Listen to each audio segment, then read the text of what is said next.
नमस्कार जय जगन्नाथ शुभ सकाळ आज हूँ मे 18 तारिख सोमवार आसतु आज गुरुत्वपूर्ण खबर देखा आपण भल पाइबा स्वरूप गोटे गोटे लाइक निश्चय करदेवे। आज प्रथम खबर इंधन संकट मध्य देश भल खबर हरमुज पार हो गुजरात पहुंचला भारतीय एलपीजी टैंकर। देशर एलपीजी जोगाण समस्या मध्य एक भल खबर सामना को आसी मध्य प्राच्य युद्ध स्थिति हेतु सृष्टि होइतिबा रंधन गैस एलपीजी संकट को दूर करने भारतीय जहाज गुजरात रे पहुंची। एही पदक्षेप देश रे एलपीजी जोगाण को स्वाभाविक करिबारे बहुत सहायक हेबो। मार्शल द्वीपपुंज पताका युक्त जहाज गुजरात रो कांडला बंदर रे पहुंची। जहाजटी मे 13 तारिख रे हरमुज प्रणाली दे जाइथिला।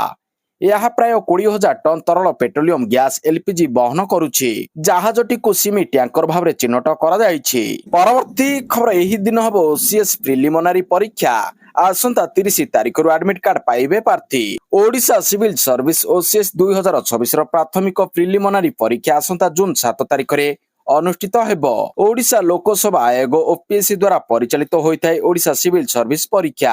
राज्यर 6टी जोन यथा कटक भुवनेश्वर बालेश्वर ब्रह्मपुर जयपुर एवं संबलपुर विभिन्न परीक्षा केन्द्र रे परीक्षा करा जिवो। 2टी पर्याय सिटिंग रे परीक्षा हेबो। सकाळ 10 टारू मध्याह्न 12टा जाय प्रथम सिटिंग रे जनरल स्टडीज पेपर 1 अपराह्न 1:30 रु 3:30 पर्यंत जनरल स्टडीज पेपर 2 परीक्षा हेबो। आसंता 30 तारिख एडमिट कार्ड पाई परिबे बोली ओपीएससी पक्षरु जारी विज्ञप्ति सूचना मिली। परवर्ती खबर रूपा आमदानी उपरे कटकणा। केंद्र सरकार रूपा आमदानी उपरे शनिवार कटकणा लागू करिसंती। कारण मूल्यवान धातव आमदानी को नियंत्रण करिबा एवं देश बाह्य क्षेत्र उपरे चाप ह्रास करिबा पई सरकार एभली प्रयास जारी करिसंती। एक विज्ञप्ति रे वैदेशिक वाणिज्य महानिर्देशालय कहिसंती जे रूपा सहित रूपा मिश्रित सुना एवं प्लाटिनम पई आमदानी नीति को मुक्त परिवर्ते प्रतिबंधित पर्याय रे शामिल करा जायछि। प्रतिबंधित वर्ग रे रखा जायतिबा सामग्री एबे आमदानी पई सरकारी लाइसेंस आवश्यक हेबो। संप्रति केंद्र सरकार मूल्यवान धातव पदार्थर आमदानी उपरे तीक्ष्ण नजर रखिबा सह नियंत्रण उपरे गुरुत्व देउछंती। परवर्ती खबर विचारपति संख्या 33 रु 37 को वृद्धि कले राष्ट्रपति। सुप्रीम कोर्ट रे मामला गुड़िकर शीघ्र फैसला एवं विचार प्रक्रिया को अधिक त्वरान्वित करबा पई एक बड़ पदक्षेप निया जायछि। सुप्रीम कोर्ट रो विचारपति मंजूरी प्राप्त संख्या को 33 रु 37 को वृद्धि करा जायछि। राष्ट्रपति द्रौपदी मुर्मू ए संपर्कित सुप्रीम कोर्ट विचारपति संख्या संशोधन अध्यादेश 2026 जारी करिसंती। केंद्र मंत्री अर्जुन राम मेघवाल एनी सूचना देइछंती। केंद्र आईन और न्याय मंत्री स्वाधीन दायित्व Arjun Ram Meghwal social media platform X ray report करी एही गुरुत्वपूर्ण सूचना देइछंती। परवर्ती खबर इबोला भाइरस रे 80 मृत जरूरीकालीन परिस्थिति घोषणा कला WHO। हांटा भाइरस संकट मध्यरे कांगोरे इबोला भाइरस रो आतंक। इबोला भाइरस रे 80 जनक मृत्यु होईछि जहा स्वास्थ्य विभाग रो चिंता को बढ़ाई देइछि। एहारी मध्यरे समस्त को सुरक्षा दृष्टि रखी WHO सार्वजनिक स्वास्थ्य जरूरीकालीन परिस्थिति घोषणा करिछि। इबोला एक विपदजनक भूताणु जनित रोग। यह विरल किंतु इस संक्रमण बहुत गंभीर होई पारे। परवर्ती खबर खूब शीघ्र बोर्ड और निगम नियुक्ति 44 सरकारी उद्योग को तथ्य मागिला साधारण प्रशासन विभाग। खूब शीघ्र राज्य रे खाली पड़थिबा विभिन्न बोर्ड और राज्य सरकारी उद्योग पीएसयू गुड़िकर विभिन्न पदवी पूरण हेबो। राज्यर विभिन्न बोर्ड रो सभापति और निगम गुड़िकर अध्यक्ष पदरे मध्य नियुक्ति मिलिबो। एथिरे नेतांकु थैथान करा जिवो। एथि पई राज्य सरकारक समस्त 44 सरकारी उद्योग को तथ्य मगा जायछि। बीजेपी राष्ट्रीय अध्यक्ष नितिन नवीन को गस्त जोगु नियुक्ति नै व्यापक संभावना देखा जायछि जाहाकु नै आसे नेतांक मध्य उत्साह परिलक्षित होईछि। साधारण प्रशासन विभाग चलित मास 8 तारिख रे निगम और बोर्ड रो पदवी नै तथ्य देबा पई राज्य सरकारी उद्योग सचिवों को चिट्ठी लिखिछि। परवर्ती खबर राजधानी एक्सप्रेस रे भयंकर अग्निकांड सुरक्षित भाव में उद्धार हेले 68 यात्री। मध्य प्रदेश रतलाम जिले रे रविवार थिरु अनंतपुरम हजरत निजामुद्दीन राजधानी एक्सप्रेस रे भयंकर अग्निकांड घटिछि। अग्निकांड रे केही मृताहत होई नथिबा सूचना मिलिछि। ट्रेन टी सकाळ प्राय 3:45 समय रे रतलाम जंक्शन रु छाडितिला। ट्रेन रो गार्ड प्रथमे बगिरु निया बाहरुतिबा देखि लोको पायलट ट्रेन चालकों को सतर्क कराइतिले। एहा परे ट्रेन को अटका जाई यात्री मानकु बगिरु बाहर करा जाइतिला। रेल कर्तृपक्ष तुरंत ओवरहेड विद्युत जोगाण बंद करि देइतिले एवं निया लिभाइबा कार्य आरंभ करितिला। ପରବର୍ତ୍ତୀ ଖବର ଧର୍ମେନ୍ଦ୍ରଙ୍କ ଇସ୍ତଫା ଦାବି କଲେ ରାହୁଲ। ପେପର ଲିକ୍ ଅଭିଯୋଗରେ ନିଟ୍ ପରୀକ୍ଷା ବାତିଲ ହେବା ପରେ ପୁଣି ଥରେ ରାଜନୈତିକ ଝଡ଼ ସୃଷ୍ଟି ହୋଇଛି। କଂଗ୍ରେସ ନେତା ରାହୁଲ ଗାନ୍ଧୀ କେନ୍ଦ୍ର ଶିକ୍ଷାମନ୍ତ୍ରୀ ଧର୍ମେନ୍ଦ୍ର ପ୍ରଧାନଙ୍କ ଇସ୍ତଫା ଦାବି କରିଛନ୍ତି। ପରୀକ୍ଷା ଲିକ୍ ରୋକିବାରେ କେନ୍ଦ୍ର ବାରମ୍ବାର ବିଫଳ ହେଉଥିବା ଅଭିଯୋଗ କରିଛନ୍ତି ରାହୁଲ ଗାନ୍ଧୀ ଏବଂ ପ୍ରଧାନମନ୍ତ୍ରୀ ନରେନ୍ଦ୍ର ମୋଦିଙ୍କୁ ବିବାଦ ଉପରେ ନୀରବ ରହିବା ପାଇଁ ପ୍ରଶ୍ନ କରିଛନ୍ତି। ଅଭିଯୋଗ ଆସିବା ପରେ ବାତିଲ ହୋଇଥିବା ଡାକ୍ତରୀ ପ୍ରବେଶିକା ପରୀକ୍ଷା ଏବେ ଆସନ୍ତା ମାସରେ ପୁନର୍ବାର ଅନୁଷ୍ଠିତ ହେବାକୁ ଯାଉଛି। ବାରମ୍ବାର ପରୀକ୍ଷା ବିବାଦ ପାଇଁ ମୋଦି ସରକାରଙ୍କୁ ଟାର୍ଗେଟ କରି ରାହୁଲ ଗାନ୍ଧୀ ନିଟ୍ ଘଟଣା ମଧ୍ୟରେ ସମାନତା ଆଙ୍କିଛନ୍ତି। ପରବର୍ତ୍ତୀ ଖବର ଉତ୍ତରପ୍ରଦେଶରେ ସପ୍ତାହକୁ 2 ଦିନ ୱାର୍କ ଫ୍ରମ ହୋମ ମୋଦିଙ୍କ ଅପିଲ ପରେ ନିଷ୍ପତ୍ତି। ପଶ୍ଚିମ ଏସିଆ ସଂକଟ ଯୋଗୁଁ ବିଶ୍ୱବ୍ୟାପୀ ଇନ୍ଧନ ସମସ୍ୟା ଉଗ୍ର ହେବାରେ ଲାଗିଛି। ଏହି ପରିପ୍ରେକ୍ଷୀରେ ପ୍ରଧାନମନ୍ତ୍ରୀ ନରେନ୍ଦ୍ର ମୋଦିଙ୍କ ଅନୁରୋଧ କ୍ରମେ ଉତ୍ତରପ୍ରଦେଶ ସରକାର ଏକ ବଡ଼ ଏବଂ ଗୁରୁତ୍ୱପୂର୍ଣ୍ଣ ନିଷ୍ପତ୍ତି ଗ୍ରହଣ କରିଛନ୍ତି। ରାଜ୍ୟରେ ପେଟ୍ରୋଲ ଓ ଡିଜେଲର ବ୍ୟବହାର କମାଇବା ତଥା ସମ୍ଭାବ୍ୟ ଶକ୍ତି ସଂକଟର ମୁକାବିଲା କରିବା ପାଇଁ ଏବେ ସପ୍ତାହରେ 2 ଦିନ ୱାର୍କ ଫ୍ରମ ହୋମ ଲାଗୁ କରାଯାଇଛି। ରବିବାର ଦିନ ଅନୁଷ୍ଠିତ ଶ୍ରମ ବିଭାଗର ଏକ ଉଚ୍ଚସ୍ତରୀୟ ବୈଠକରେ ଏହି ନିଷ୍ପତ୍ତି ଉପରେ ମୋହର ବାଜିଛି। ପରବର୍ତ୍ତୀ ଖବର ଭାରତ ସହ ଭବିଷ୍ୟତ ସମ୍ପର୍କ ଗଙ୍ଗା ଜଳ ବଣ୍ଟନ ଚୁକ୍ତିର ନବୀକରଣ ଉପରେ ନିର୍ଭର କରେ କହିଲା ବାଂଲାଦେଶ। ଭାରତ ପାଇଁ ବାଂଲାଦେଶର ମେସେଜ। ବାଂଲାଦେଶର ଶାସକ ଦଳ Bangladesh nationalist party BNP Bharat ସହିତ ଭବିଷ୍ୟତର ସମ୍ପର୍କକୁ ଗଙ୍ଗା ଜଳ ବଣ୍ଟନ ଚୁକ୍ତିର ନବୀକରଣ ସହ ଯୋଡ଼ିଛି। ବାଂଲାଦେଶର ଜନସାଧାରଣଙ୍କ ଆଶା ଏବଂ ଆବଶ୍ୟକତାକୁ ପ୍ରତିଫଳିତ କରୁଥିବା ଏକ ନୂଆ ଚୁକ୍ତିନାମା ପାଇଁ ଭାରତ ସହିତ ତୁରନ୍ତ ଆଲୋଚନା କରିବାକୁ ଦଳ ଜୋର ଦେଇଛି। ଭାରତ ଏବଂ ବାଂଲାଦେଶ ମଧ୍ୟରେ 1996 ମସିହାରେ ତତ୍କାଳୀନ ପ୍ରଧାନମନ୍ତ୍ରୀ ଶେଖ୍ ହସିନାଙ୍କ କାର୍ଯ୍ୟକାଳ ମଧ୍ୟରେ ସ୍ୱାକ୍ଷରିତ ହୋଇଥିବା ଗଙ୍ଗା ଜଳ ବଣ୍ଟନ ଚୁକ୍ତିର ଅବଧି ଚଳିତ ବର୍ଷ 2024 ଡିସେମ୍ବର ମାସରେ ଶେଷ ହେବାକୁ ଯାଉଛି। ତେଣୁ ନୂଆ ଚୁକ୍ତିର ଆବଶ୍ୟକତା ରହିଛି। ଢାକାରେ ଆୟୋଜିତ ଏକ କାର୍ଯ୍ୟକ୍ରମକୁ ସମ୍ବୋଧିତ କରି ବିଏନପି ମହାସଚିବ ତଥା ଗ୍ରାମ୍ୟ ଉନ୍ନୟନ ଓ ସମବାୟ ମନ୍ତ୍ରୀ ମିର୍ଜା ଫଖରୁଲ ଇସଲାମ କହିଛନ୍ତି ଯେ ବାଂଲାଦେଶ ଭାରତକୁ ଏକ ସ୍ପଷ୍ଟ ବାର୍ତ୍ତା ପଠାଇବାକୁ ଚାହୁଁଛି। ବାଂଲାଦେଶୀ ଲୋକଙ୍କ ସ୍ୱାର୍ଥ ରକ୍ଷା କରି ଆଲୋଚନା ମାଧ୍ୟମରେ ଏକ ନୂଆ ଚୁକ୍ତି ସ୍ଥିର କରାଯିବା ଆବଶ୍ୟକ। ପରବର୍ତ୍ତୀ ଖବର ସ୍ଥିତି ନ ବଦଳିଲେ ବିନାଶ ନିଶ୍ଚିତ। ବୈଶ୍ୱିକ ସଙ୍କଟ ମଧ୍ୟରେ ଦୁନିଆକୁ ସତର୍କ କରାଇଲେ ପ୍ରଧାନମନ୍ତ୍ରୀ। ବଢିବ ଗରିବୀ, ଆସୁଛି ବଡ଼ ସଙ୍କଟ।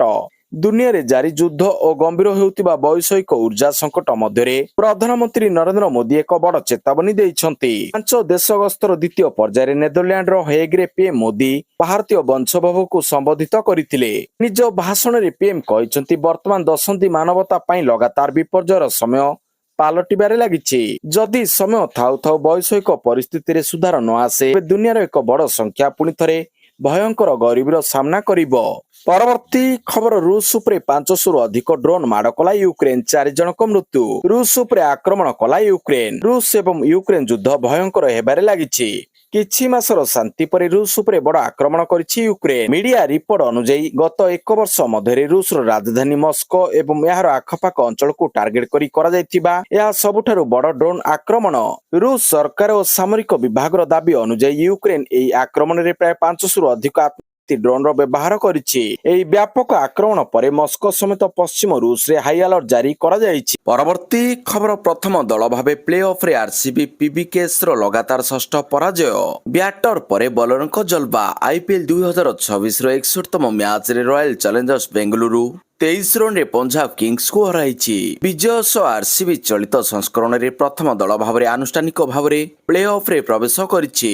ଅନ୍ୟପଟେ ଲଗାତାର 6 ପରାଜୟ ସହ ପଞ୍ଜାବର ପ୍ଲେ ଅଫରେ ପହଞ୍ଚିବା ମୁସ୍କିଲ ହୋଇଯାଇଛି। ପ୍ରଥମେ ବ୍ୟାଟିଂ କରିଥିବା ବେଙ୍ଗାଲୁରୁ ଭେଙ୍କଟେଶ ଆୟରଙ୍କ 73 ରନ୍, ବିରାଟ କୋହଲିଙ୍କ 58 ରନ୍ ଓ ପାର୍ଡିକଲଙ୍କ 45 ରନ୍ ବଳରେ 4 ୱିକେଟ ହରାଇ ବିଶାଳ 224 ରନ୍ କରିଥିଲା। ଜବାବରେ ପଞ୍ଜାବ 8 ୱିକେଟ ହରାଇ 199 ରନ୍ କରିପାରିଛି। ବିଶାଳ ଟାର୍ଗେଟ ପିଛା କରି ପଞ୍ଜାବର ଆରମ୍ଭ ଖରାପ ହୋଇଥିଲା। ପ୍ରିୟାଂଶ ଆର୍ଯ୍ୟା ତାଙ୍କ ଖାତା ଖୋଲି ପାରିନଥିଲେ। ପ୍ରଥମ ଓଭରରେ ଭୁବନେଶ୍ୱର କୁମାର ତାଙ୍କୁ ଆଉଟ୍ କରିଥିଲେ। ତୃତୀୟ ଓଭରରେ ଭୁବନେଶ୍ୱର ପ୍ରଫ୍ ସିମରନ ସିଂ 5 ବଲରୁ 2 ରନ୍ କରି ତାଙ୍କୁ ଆଉଟ୍ କରିଥିଲେ। ପରବର୍ତ୍ତୀ ଖବର ସିଏମଜିଆଇ ପକ୍ଷରୁ ଓଡ଼ିଶା ଲୋକସେବା ଅଧିକାର ଆଇନ ଏବଂ ଆମ ସାଥୀ ଏକୀକୃତ ହ୍ୱାଟ୍ସଆପ୍ ବୋର୍ଡ ସମ୍ପର୍କିତ ଏକ ଅଭିମୁଖୀକରଣ କାର୍ଯ୍ୟକ୍ରମ ଅନୁଷ୍ଠିତ। Centre for modernising government initiative CMGI ପକ୍ଷରୁ ଓଡ଼ିଶା ଲୋକସେବା ଅଧିକାର ଆଇନ ଏବଂ ଆମ ସାଥୀ ଏକୀକୃତ ହ୍ୱାଟ୍ସଆପ୍ ବୋର୍ଡ ସମ୍ପର୍କିତ ଏକ ଅଭିମୁଖୀକରଣ କାର୍ଯ୍ୟକ୍ରମ ଗତ 15 ତାରିଖ ଶୁକ୍ରବାର ଲୋକସେବା ଭବନ ସ୍ଥିତ କନଭେନସନ ସେଣ୍ଟର ଠାରେ ଅନୁଷ୍ଠିତ ହୋଇଯାଇଛି। ଇଣ୍ଡିଆନ୍ ଚାମ୍ବର ଅଫ୍ କମର୍ସ ଭାରତୀୟ ମହିଳା ଉଦ୍ୟମୀ ପରିଷଦର ସଦସ୍ୟମାନେ ଏହି କାର୍ଯ୍ୟକ୍ରମରେ ଯୋଗ ଦେଇଥିଲେ। ଏହି ଗୁରୁତ୍ୱପୂର୍ଣ୍ଣ କାର୍ଯ୍ୟକ୍ରମରେ ସିଏମଜିଆଇର କାର୍ଯ୍ୟନିର୍ବାହୀ ନିର୍ଦ୍ଦେଶକ ଶ୍ରୀ ସୁରେନ୍ଦ୍ର କୁମାର ମୀନା ଯୋଗଦେଇ କହିଥିଲେ ଯେ ସରକାରଙ୍କ ଜନକଲ୍ୟାଣମୂଳକ ପଦକ୍ଷେପ ସମ୍ପର୍କରେ ସଚେତନତା ବୃଦ୍ଧି ପାଇଁ ନାଗରିକ ସମାଜକୁ ସକ୍ରିୟ ଭାବରେ ସମ୍ପୃକ୍ତ କରିବା ସରକାରଙ୍କ ଦୃଢ ସମ୍ପର୍କକୁ ରହିଛି। ସେ ପ୍ରକାଶ କରିଛନ୍ତି ଯେ ସ୍ୱୟଂଚାଳିତ ଅପିଲ ବ୍ୟବସ୍ଥାକୁ ରାଜ୍ୟ ମନ୍ତ୍ରିମଣ୍ଡଳ ବୈଠକରେ ଆନୁଷ୍ଠାନିକ ଭାବରେ ଅନୁମୋଦନ ମିଳିଛି, ଯାହା ଅଭିଯୋଗ ନିଷ୍ପତ୍ତିରେ ବିଳମ୍ବ ଦୂର କରିବା ପାଇଁ ଏକ ଯୁଗାନ୍ତକାରୀ ପଦକ୍ଷେପ ହୋଇଛି। ପରବର୍ତ୍ତୀ ଖବର କେରଳମରେ ଆଜି ମୁଖ୍ୟମନ୍ତ୍ରୀ ଭାବରେ ଶପଥ ନେବେ ସତୀଶନ। କେରଳମରେ ବିଧାନସଭା ନିର୍ବାଚନର ଫଳାଫଳ ଆସିବାର 2 ସପ୍ତାହ ପରେ ୟୁଡିଏଫର ସରକାର ହେବାକୁ ଯାଉଛି। ଆଜି ନୂତନ ସରକାର ଶପଥ ଗ୍ରହଣ କରିବେ। କଂଗ୍ରେସ ନେତା ଭିଡି ସତୀଶନ ମୁଖ୍ୟମନ୍ତ୍ରୀ ଭାବରେ ଶପଥ ଗ୍ରହଣ କରିବେ।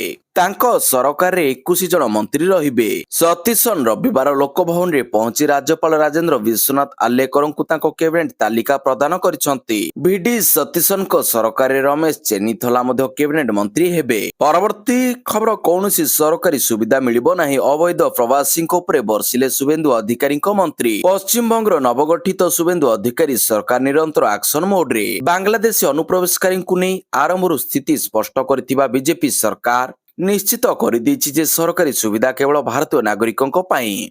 ଅନୁପ୍ରବେଶକାରୀଙ୍କୁ କୌଣସି ପ୍ରକାର ସରକାରୀ ସୁବିଧା ପାଇବାକୁ ଦିଆଯିବ ନାହିଁ। ହେଲେ ଯେଉଁମାନଙ୍କର ନାମ ଏସ୍ଆଇଆର୍ ଅନୁଯାୟୀ କାଟି ଦିଆଯାଇଛି, କିନ୍ତୁ ଯେଉଁମାନେ ନାଗରିକତା ସଂଶୋଧନ ଆଇନ ସିଏଏ ଅନୁସାରେ ନାଗରିକତା ପାଇଁ ଆବେଦନ କରିଛନ୍ତି, ସେହି ଲୋକଙ୍କୁ ମଧ୍ୟ ଆଶ୍ୱସ୍ତି ଦିଆଯାଇଛି।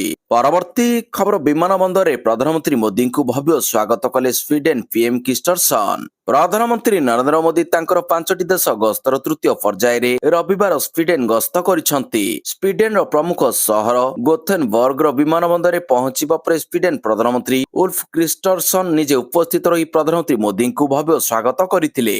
ପରବର୍ତ୍ତୀ ଖବର ପାକିସ୍ତାନକୁ ପାଣି ଝଟକା।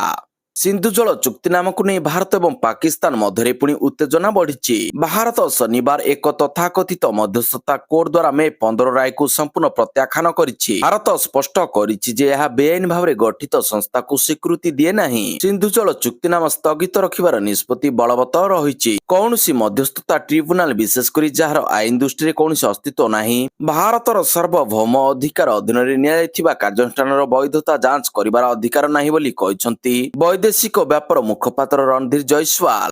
ପରବର୍ତ୍ତୀ ଖବର ବିନା ଗ୍ୟାରେଣ୍ଟିରେ 10 କୋଟି ଲୋନ। ଦିଲ୍ଲୀର ମହିଳାମାନେ ଏବେ ଷ୍ଟାର୍ଟଅପ୍ ଆରମ୍ଭ କରିବା ପାଇଁ 10 କୋଟି ପର୍ଯ୍ୟନ୍ତ ବିନା ଗ୍ୟାରେଣ୍ଟିରେ ଋଣ ପାଇପାରିବେ।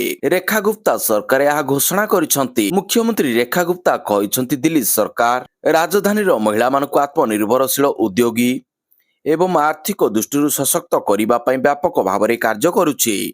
ଏହି ଦିଗରେ ସରକାର ମହିଳା ସ୍ୱୟଂ ସହାୟକ ଗୋଷ୍ଠୀ ଏବଂ ଷ୍ଟାର୍ଟଅପ୍ ପାଇଁ 10 କୋଟି ପର୍ଯ୍ୟନ୍ତ କୋଲେଟରାଲ ଫି ଲୋନ ବ୍ୟବସ୍ଥା କରିଛନ୍ତି, ଯାହା ଗ୍ୟାରେଣ୍ଟି ନିଜେ ଦିଲ୍ଲୀ ସରକାର ଦେବେ।